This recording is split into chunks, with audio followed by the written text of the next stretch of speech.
ఈ కీర్తన ఎప్పుడు రాయబడింది, ఎందుకు రాయబడింది, ఎలా రాయబడింది అని ఆలోచన చేస్తే ఇంట్రడక్షన్లో మాట ఉంటుంది, దుఃఖము చేత ప్రాణము సొక్కిన నాడు యెహోవా సన్నిధిని చేసిన మొర. చాలాసార్లు మానవ జీవితంలో దుఃఖము రావచ్చు. ఆ దుఃఖము ద్వారా చాలామంది ప్రాణము సొక్కిపోతుంది.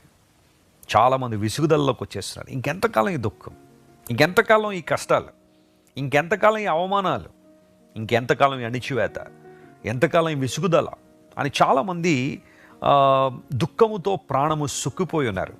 అలాంటి వారందరూ కూడా ఈ కీర్తన చదివితే దేవుడు తన ప్రజల పట్ల అలాంటి పరిస్థితుల్లో ఎలాంటి అద్భుతాలు చేస్తారో క్లియర్గా దీనిలో రాస్తుంది.